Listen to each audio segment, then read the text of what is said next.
Welcome to a new episode of the Born to Cre8 Podcast, where we talk all things creative, business, mindset, and health and wellness. Listen, we were born to create, so don't put us in a box. And don't you dare let anybody else put you in a box either.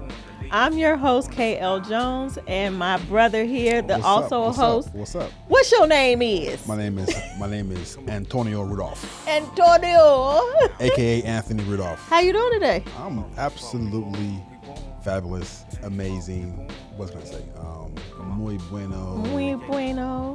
Listen. I'm good. It's hot outside though, and I'm wearing a sweater, but you know. Yeah, I wasn't gonna clown you. I was just like, maybe he's anemic. This is a nice sweater. Might be anemic. Comfortable. Whatever. We're good. How are you? I'm good. I'm good. I'm happy. You know, I'm always happy when I'm in the studio. We're back. Makes again. me think of one of my new favorite songs. What that is? I had some beef with the devil, so I had to hop in the stew. Dun, dun. Mike Teasy. I haven't heard that song, but okay, I'll take it away from Yes, like that's when you're playing it offline, right? Yeah. Okay. Yeah. Right. So you'll hear it on, some Instagram reels, maybe an Instagram story. That's my joint right now. But I love being here because I get to escape everything that's going on in the world. Right. And spend a good 30 minutes, an hour. Sometimes we in here for an hour. Like two sometimes. Yeah. I mean, it doesn't all get. Yeah. Y'all don't get to see that, but I love being able to come. But you will get to see it if you join our exclusive Born to Cre8. Exclusive Born to Cre8 membership area. It's exclusive. where you see the behind the scenes. You see Elle and I talking. You see Anthony fanning Elle because she's getting hot flashes. Listen, for all my menopausal women, I am representing for us, okay? It is no joke being in the studio. Y'all don't see all the lights and everything that's going on. Even our producer, our director, Anthony, the other Anthony, is back there. He's fanning me. We going to get a Beyonce fan up in this piece because your girl be sweating and having beads all on my face. Right. But we're going to dive right into this episode. Today, I always say this every episode, but it's juicy.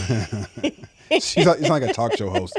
It's juicy. Tune in to the next episode of Born to Cre8. It's going to be juicy. Tune in to the next episode. Today, we are talking about the impact that your relationships are having on your money. That's a deep one.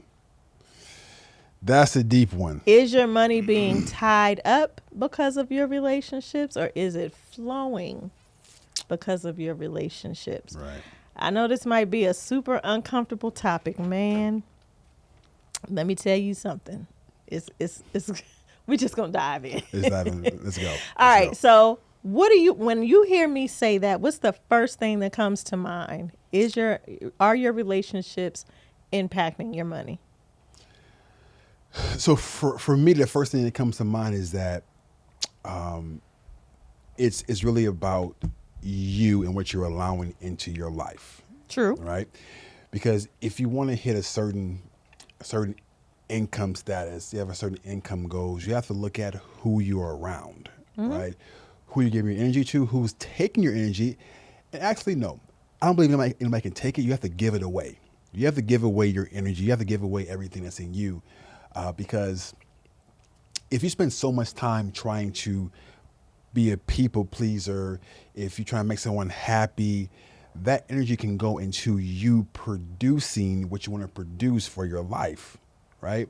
So the first thing that comes to my mind is that one, who's around you, and two, who are you giving your energy to and how are you giving it to them, if that makes sense. Absolutely. Right? Absolutely. So that's the first thing that pops into my mind. Okay. But let's go a little deeper because we all know that there are times when we might have relationships with family members or a spouse or our children, our parents, a sibling. It's not just the relationships that are, friends or co-workers or colleagues.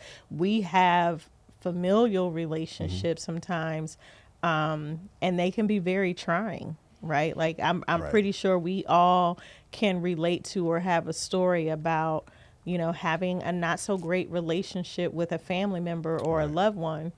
And sometimes you avoid them, you know, you might, and it's not because you don't love them, but some people are okay with being stuck exactly where they are. And there energetically is something that happens. So we have to give credence to the fact that there is something energetic that happens when we are in one another's presence. And if you are constantly in the presence of someone who's always draining your energy, your bandwidth, where you have to start paying attention to, how do I feel when I'm in this person's presence?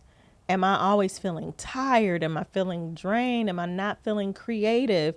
You know, all these different things that are happening.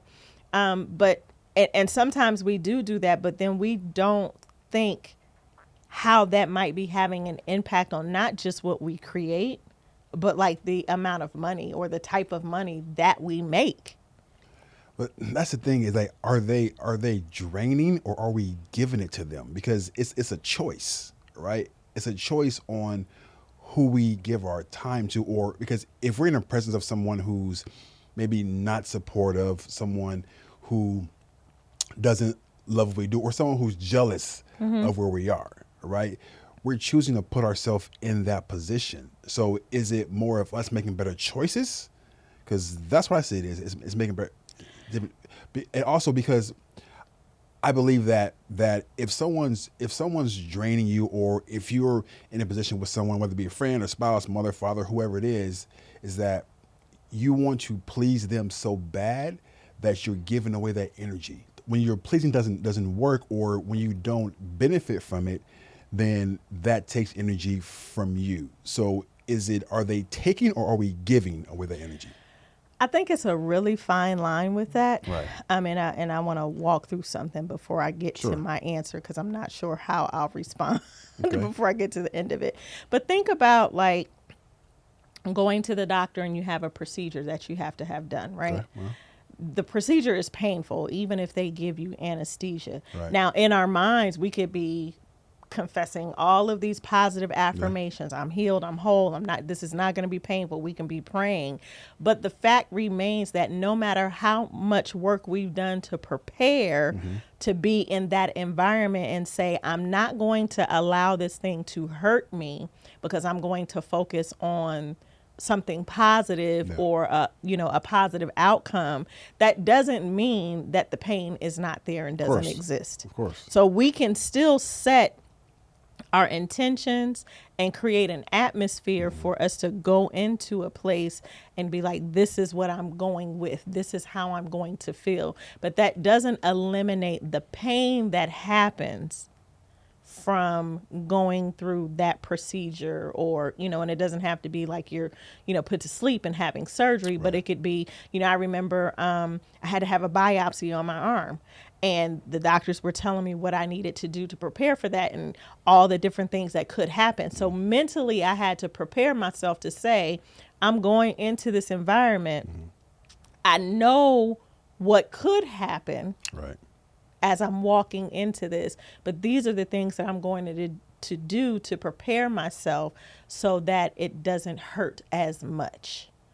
Right. But the fact remains that no matter what I did, I still felt that thing. Right. And it still hurt. But you also chose to go to a doctor as well. Going to a doctor was your choice. So you cannot have went to a doctor. But if I didn't, what would the outcome be? There'd still be pain. Right. There would still be pain. Either way, there'll be pain. So you got to choose which pain that you want to go through, because either way, there's going to be some sort of pain, right? Pain of going through the motions, giving energy to someone who doesn't deserve it, or the pain of just staying in a situation, right? Because either way, it's going to be pain of not making money because you're staying there, or pain of going through the loss, the grieving process, and then come out on the other side successful, right? Okay. So either way, it's going to be pain, but you have to make a choice. Right? Because it's your choice to get through it or stay in it, right? But it's a choice. It's a choice. I don't know if the choice is always black and white as we would like for it to be, right? Like sometimes we might have to stay in a situation for a period of time. It could be taking care of a parent Right. who need, you could be a caretaker for a parent and they're going through their own Yep. mental or emotional or physical issues that has an impact, partly impacts how they treat you. Right. So do you abandon the parent or the loved one that you are caring for because you're protecting your own sin? Like, you know what I'm saying? I Yeah. just don't feel like it's that black and white as much as we all say, oh, if I ever find myself in this situation, Yeah. I'm out. Yeah, that's You know that's what total I'm BS saying? because you can't say that until you've been in it, right? So Oh, it's, absolutely. it's more about setting boundaries because I heard a story about that. I went to an event last year over in last year in Texas, and one of the guys he was building this massive business, but he was stuck, right? He was stuck because he found himself running errands for his mother and father every single day, and he could not say no to them. It's my mom, it's my dad. I can't say no. But the parents were totally taking advantage of what he was doing for them. So he couldn't. He was so hurt that he couldn't go out there and find a girlfriend that can be a wife. He couldn't find. He couldn't. But he couldn't. Have kids because he was so caught up in pleasing his mother and father that his life suffered. And it's more about setting boundaries, right? And also that's hard too because people don't like when you set they boundaries. don't. They don't. But and also neither do you because you want to please that person. You want to be felt as the hero to that person that you're trying to please. So setting boundaries hurts. I think it hurts us more than it hurts the other person. The other person will get upset, but you will feel hurt. And then a lot of times you will allow them to go beyond that boundary because, okay, you know what? This is the last time. This time it's okay. So you're right. It's not black and white. And then again, you won't know. It's easy to say if you haven't experienced it, right? Yeah. But a lot of people do experience it, but they just go with the flow and just let the waves, smash where they are, right? But to answer your question, it definitely does affect your money. It affects your business. It affects who you are in your being. All right. And I want to dig more into that, like, because it's one thing to say, yes, it does have an impact on the money that you make, but let's give some tangible examples of that. So do you have any experiences where, and it doesn't have to be your own personal experience, but like you said, someone that who had an income goal that they wanted to meet, but it just seemed like no matter what they did, no matter how talented they were, they just kind of were at this plateau. And it wasn't because of anything that they weren't doing professionally where their business or their craft was concerned, but it might have been attributed to who they had around them. Right. Good question. Examples. I would say me. Me is that I would spend so much time trying to figure out if I did or said or experienced something that was not right. Right. So, for example, being married. So being married, there's two people really just trying to figure it out. Figure out how to respect and love one another. And sometimes in that there's breakdowns, there's appointments in that. And when you love someone, when you give to someone, if you feel that there's a breakdown or there's hurt and pain, that's going to affect you physically and emotionally, right? Because because you care, right? If you didn't care, that crap wouldn't bother you. I just move through, and there are people who do that, who can have this big nasty fallout with their spouse and then go on with their life. That's never been me, right? I'm the type of person that if there's a breakdown, I want to walk past it, figure it out, and say, how can we come out on the other side, and return back to where God wants us to, right? And respect and in love. And when we can't do that, that bothers me. That causes me not to be able to perform at my peak. I was going to say, does that take your focus away from the level that you perform at, or even your focus on the things that you're supposed to get done? 100%. Is it because you're worried about fixing the thing at home? More what's the thing that pulls you away from, that takes your focus and energy away from doing what you need to do regardless of what's going on? So my focus is taken because that's not my element. That's not who I am, right? So I'm a person that wants to, I want things to be okay. So I'm an empath, Yeah, right? So I same. want things to be okay. I don't. I want to be in love, and I want everybody to feel secure and happy. And when it's not happening, I don't feel good, right? Because so that goes back to me wanting to go and fix it, right? And as an empath, that's not always what we should be doing, right? But it's part of who we are. So when I'm in a space where things are not right, I mean, it can be at home, it can be with my children, it can be with my brother, my sister, my mother. It's like all of that affects who I am, and it takes the focus off of what I'm doing here at the office or the podcast. A podcast that we did a while back, where my energy was off, right? Because I was going through something that was like pretty traumatic, and at the end of it, you can tell that there's something off, even though I didn't share with you at all, right? But you can tell, and that's just part of who I am. When something's off, I can't just turn off my emotions, right? That's not me. I can't just turn it off, right? Because like, okay, this is not the energy level that I'm supposed to be in or should be in, right? And again, it's because I care about how people feel, and if they feel like crap, or if they're sad, or if they're hurt, that I feel that, because as an empath, I absorb energy, right? Same. I absorb it all, and and it affects everything, and then I have a project due, and I may be just clicking around thinking about that thing that happened, and 2 hours pass, 3 hours pass, and I got nothing done. So let me I'm the same way that you are, in that I'm an empath. Like I don't like to see people hurting. Especially not at my own doing, anything that I've done or said. And I cannot know a person, but just see that they're in pain. Like I'm the person that literally cries behind fictitious characters on a show because I'm so deeply enamored with their story. And, if it's a great actor, then, oh my gosh, like I'm really just, oh my gosh, So I understand that place that you're talking about. What I've started doing, though, and I've had to do this for my own mental well-being, and even just looking at how when I'm energetically off, because I've allowed someone to be in my space, and whatever they've said or done has just got me off. Like I have this mantra: if there's something that you don't like, you've got 10 seconds to complain about it. Right. Then you got to come up with a solution, or shut your mouth and remove yourself. Right.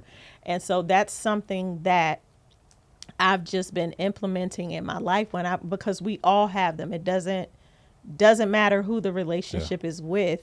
We have these moments where we are tested in our relationships, and sometimes we fail. I don't even want to say fail. Sometimes just fall short. We fall short in how we respond to people and situations.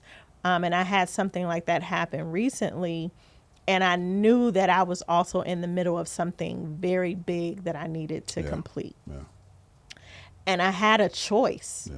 It was like, am I going to stay in this place of being completely pissed and frustrated and giving my energy to this thing with this person, or am I going to step outside of that so that I can go and produce? Because at the end of the day, what the reality for me was, if I stayed stuck in that moment, in that experience, nothing that I did was going to produce a positive result. Wow. Yeah. Doesn't mean that I wasn't hurt. Doesn't mean that I wasn't upset. It was as I had a choice to make. I had 2 options. Stay here and sit in this for a minute, honor your feelings. But in doing so, just know what you're giving up. Right. Or do I select the other option, and that's, you've got something to do. And if you do this and do it diligently, do what you're supposed to do, it's going to produce a result. And perhaps the result that it produces will help you to better navigate this situation over here later. Right. it's important to honor your feelings because I don't. You absolutely have to. I don't think most people do. They just like kind of like just like shake it off, and you never really shake it off because it goes into your subconscious, and whatever's not dealt with will come back up again. I think it's the amount of time that we take to honor them, though. Yeah. Like if you're gonna spend a whole afternoon like, oh, I'm pissed. This person did this. And so for me, what has been working for me is I honor my feelings in that moment of, okay, this is how you feel as a result of this thing. Yeah. All right, cool. You can be mad later. Write it. Get your phone out, get the voice recorder on, open up your notes app, cuss somebody out if you need to. Yeah. And then you move on. Yeah. Because again, the longer that I sit in that thing, part of honoring our feelings is coming face to face with the uncomfortable as a result of a situation. Yeah. But I knew in that particular instance, there was something else. Someone else was depending on me to complete something. Yeah. And the completion of that thing was going to lead to generating revenue. Yeah. And I'm not saying that the money is more important, but if I'm in a situation that is completely draining me, it's completely taking away. It's not adding anything to me. And I have a choice between staying in that and this over here where I'm going to produce, and it's bigger than me. Yeah. Because here's the thing, when we're in the situation where we got to honor our feelings, where we got to process what somebody else has said to us, when we got to process what someone else has said to us, it is serving no one. What do you mean? It's not helping anyone. If you're constantly worried about, I don't want this person to hurt. Gotcha. I don't want this to happen. I don't want them to feel this way. It's not serving anyone, including the person that you think you're trying to help. Yeah. So what do you do with that time and energy? Because we're responsible for every moment that we have in the day. Yeah. So Dr. Joe Dispenza calls it a refractory period, right? What's his name? Dr. Joe Dispenza. Okay. So it's how long is it taking you to recover from that bad moment? Mm-hmm. Some people sit in that crap for years, for months, for days, for hours, for minutes, and the amount of time that takes you to recover is supposed to get shorter and shorter and shorter, right? Mm-hmm. So, for example, my son loves sports, right? He loves sports, but he hates losing. Mm-hmm. So after every loss, he cries. He gets upset, right? So I say, look, son, it's okay for you to be upset. First of all, it's okay to lose sometimes because life, you're going to take some losses, some L's. Yep. That's okay. So it's okay to cry, to be upset, but from this point on, we have bad moments, not bad days, right? Mm-hmm. Take 5 minutes, cry it out, yell, scream, you're 11, cuss, whatever. But after that... Your 11-year-old cuss? No. Oh, okay. I mean, because you said you're 11 and then you said cuss. So I'm just checking. No judgment. I don't let him, but I'm sure he does. Because he's on TikTok, so I'm sure he does. Yo, wait, what? So I'm sure he does. But it's like, take that time. But after 5 minutes, you're done. Move on. Yeah. So that refractory period is how long does it take you to recover from that pain? The shorter that time frame is, the more successful you will be, right? Because things are going to happen.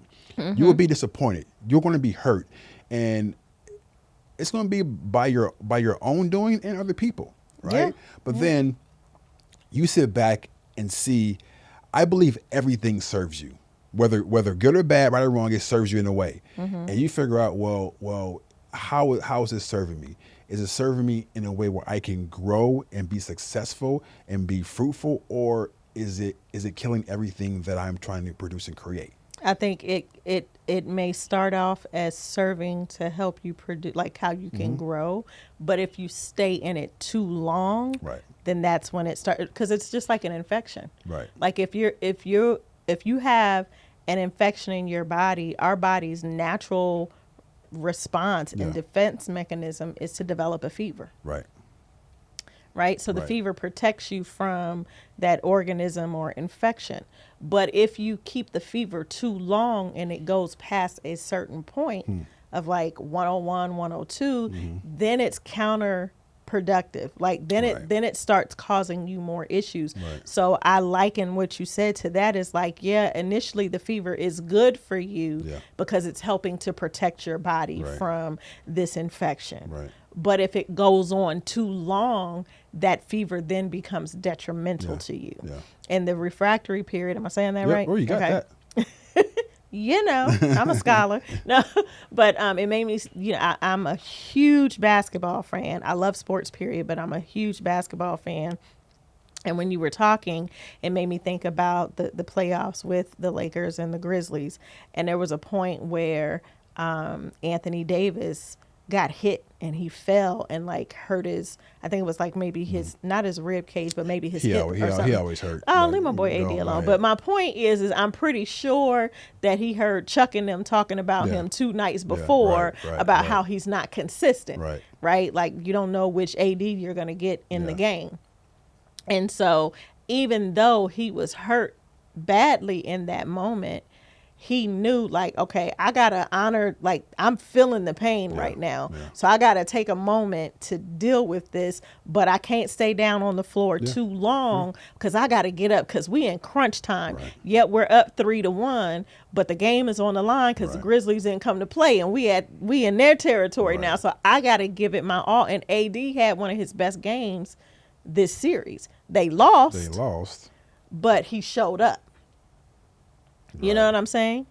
And same thing with Ja Morant. Like he's injured. He got injured. You know, he hurt his hand. And in game 3 or game 4. Because he thinks he's a freaking airplane. That's why. He's an airplane. He really do. Because he had hops over Bron. I was like, wait, what just happened? You can work, but you got to come down. You got to come down. So, but he hurt his hand and he's been wearing this wrap and whatnot, right? So then they played in Memphis the other night and he showed up, hand wrapped up and everything. But so it doesn't mean that because he was in the game, he wasn't still dealing with that pain. It was just like, okay, I know it's there, but there's a bigger picture. It's not serving me to kind of like babysit this hand. I got to do some things because there's other people that are relying on me. I'm relying on me. And if I show up and do my part, then there's a great chance that the outcome will be what it is that we all want. So, you know, I had to throw in my little sports analogy. And I'm the same thing because you're going to get triggered by people. And it's really is that how do you respond? You respond like LeBron did with what's that boy Brooks? Oh yeah, right, exactly. You respond, but most people react instead of respond. Right. So the playoffs, right now we're in the playoffs, and one of the top seeds was the Milwaukee Bucks. Right, they just got eliminated. Right.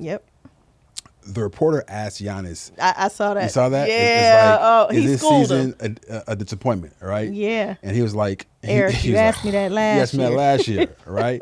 But the way he responded was just so classy. He didn't react. He didn't react. And there was a moment when he was going to. And he caught himself. He said, right? "Oh my gosh!" Like he did hilarious. it a couple times. He was like, "Oh my gosh!" And you could see him thinking it through. Right. But then he also came back and was like, he felt himself getting ready to get personal, and he said, "No, I'm not going to do." So but you hit the nail on the head. That's what we do. It's like we have to catch ourselves. Because it's like the season for Giannis wasn't a failure, right? It was like, okay, what about your job? Do you go every year to get promoted?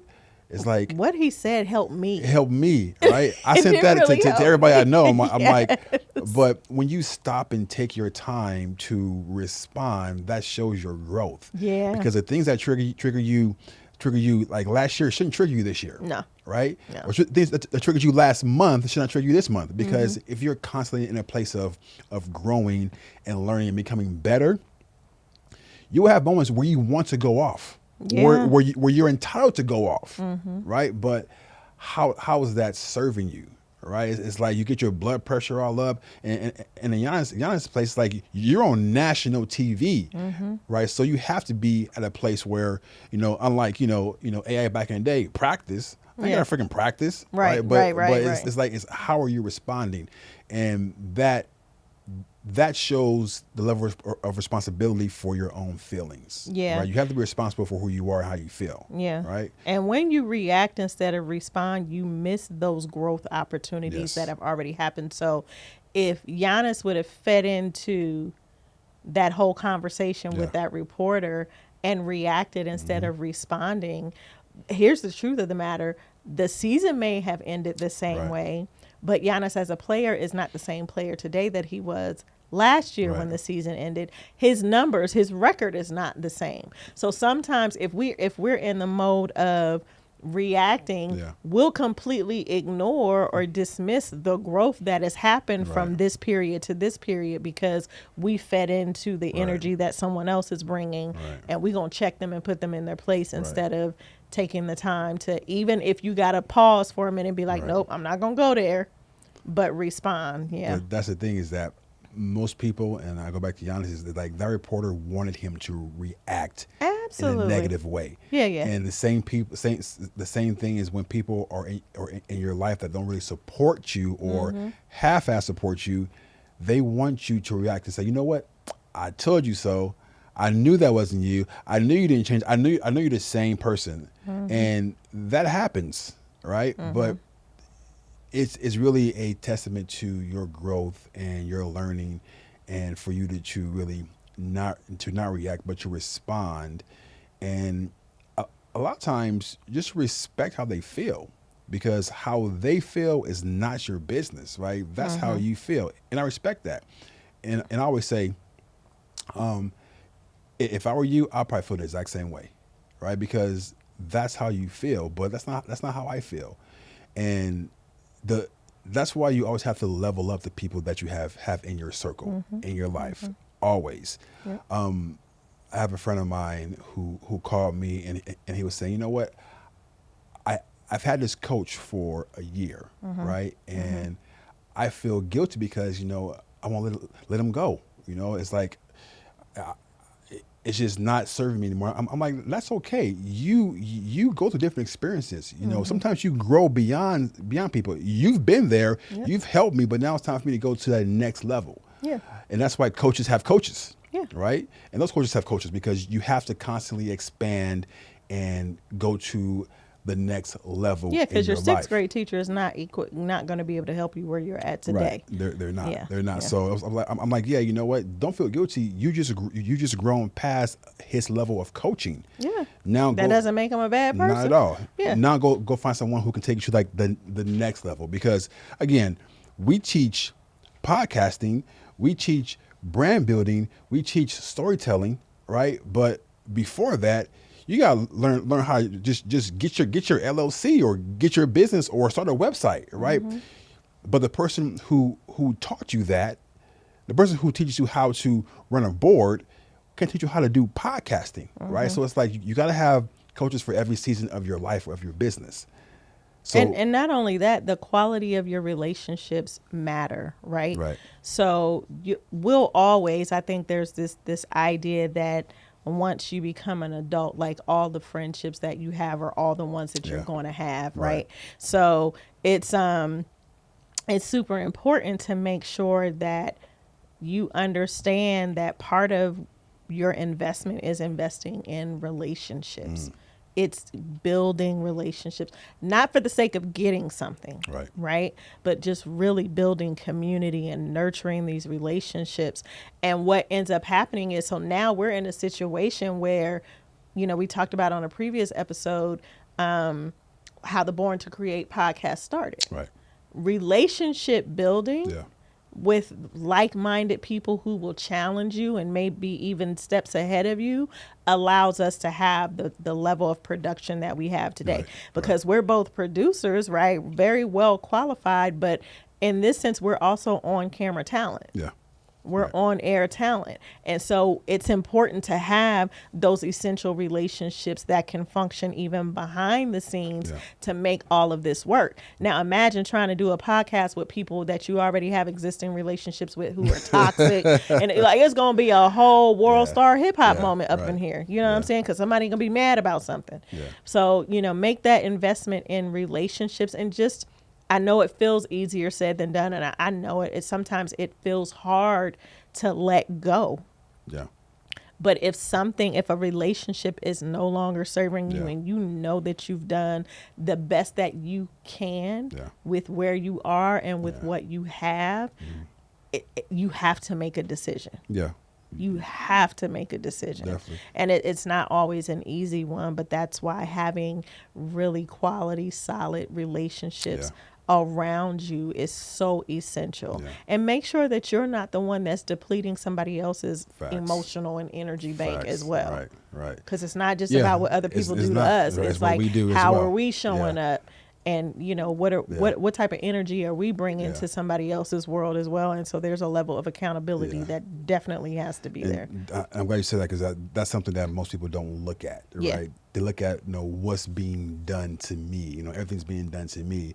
But in a situation that you don't like, my question is that how did I create that? Yep. Because everything that you do, that you have right now, is based on what you created. Everybody in your life is someone that you're attracted based on who you are. Yeah. What right? role did I play? Exactly. So you have to look at both sides. It's never one-sided, right? 1 second. Excuse me. It's never Ready? one-sided. You have to look at both sides. It's never 100% someone else's fault, Right. right?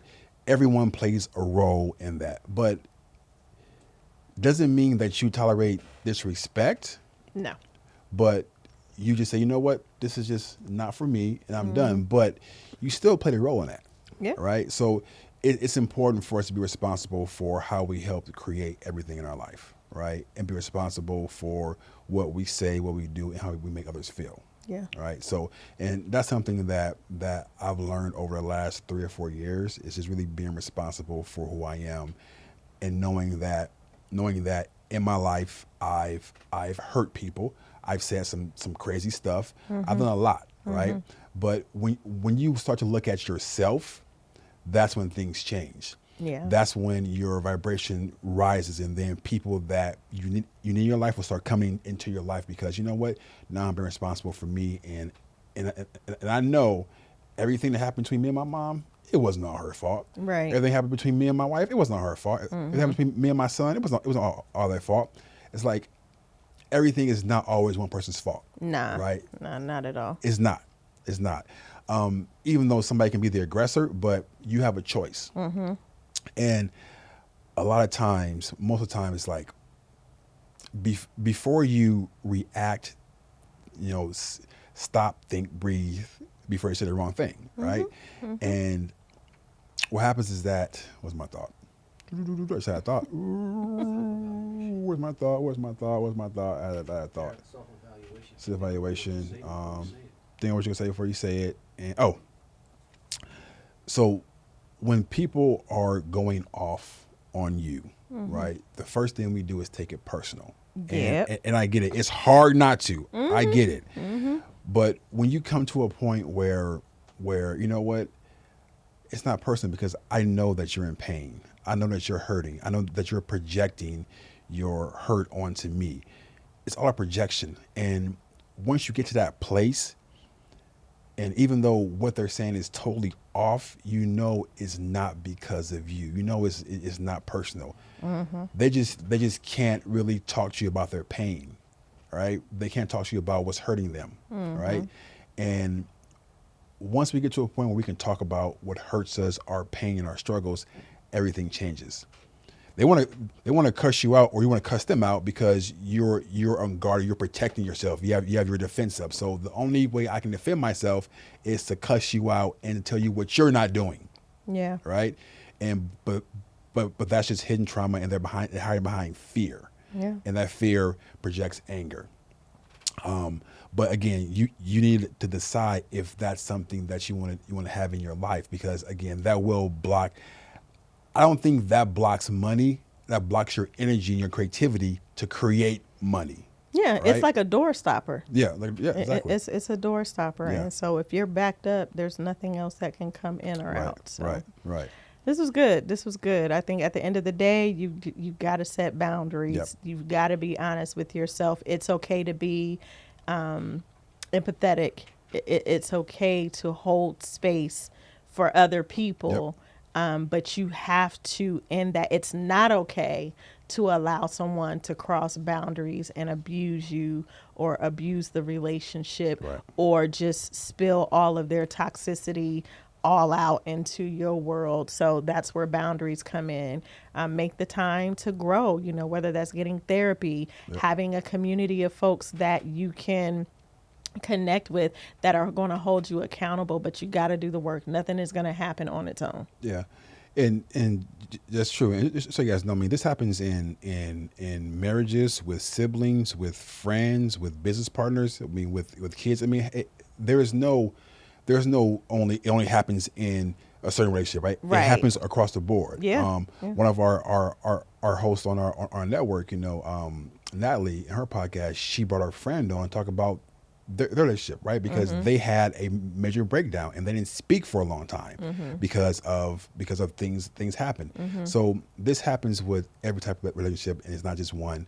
But you have to be at a place where you're open to working on yourself and getting better, right? And if you do that, then everything else that you want to create changes, right? Because absolutely. You're not blocked up, there's no clogs, and you're free to create what you want to create. And if it's money, it's money. If it's business, whatever it is, you can create that. You can create it. Just make sure you're creating from a clean slate and a pure place. Pure place. Yeah. All right. This was good. It's necessary. Good. Yeah. We always talk about things that are going to help and support creators, and it's not just. This is good, right? Yeah, we always talk, we talk about, this podcast is about helping creators, and creators are not linear or monolithic beings, right? There's so many different layers to who we are. And so sometimes we're going to talk about money. We're going to talk about creating, but we're also going to talk about our mental wellness. We're going to talk about the relationships, how to take care of yourself, how to really thrive holistically as a creator. It's all connected. Because it's absolutely all connected. Yeah, so I really love this conversation. Let us know in the comments what you think about this episode. Share your own experiences. How do you handle navigating, relationships that feel like they're draining your energy? Do you even feel like, disconnected energy in relationships has an impact on the amount of money that you make, or the type of money you make, or how you create? We want you to be a part of this conversation as well. We say it every week. We're here in front of the camera and on these mics, but this is not just for us, and it's not about us. It's for you guys too. So we want to hear from you. Make sure that you like, subscribe, and share this episode out. Rate the podcast on your favorite podcast platform. And be sure to tune in to next week's episode of Born to Create Podcast with Anthony and Elle. Thank you guys very, very much. As always, every second you watch this thing, listen to this thing is a total value to us. So I appreciate every single minute that you give us. And this keeps us going. This keeps us producing. Absolutely. This keeps us moving. Your feedback, you watching this, and as our views go up, it makes us so happy. I get excited. We talked. Was it yesterday or was it today? Who knows? We talk all the time. But just really sharing the excitement of the podcast and where it's going. Oh, yesterday, and then how much it's helping, not just us. This is not just our therapy, but we get so much feedback from people who are. I know it's your mom, but she shares and she comments. Yeah, she shares and she comments, but I can tell it's from an authentic place that she really likes what's going on, and again, people comment because she says it helps her too, and that's the beautiful thing about being able to create is whether they're a family member or not. If someone else is finding value in this, then we're doing what we're doing is all worth it. It's all worth it. All right, y'all know what it is. We were born to create, so do not put us in a box, and don't you dare let anybody put you in one either, because you too were born to create. We'll see you on the next episode of the Born to Create podcast. Until then, take care and keep elevating. Peace. Bye.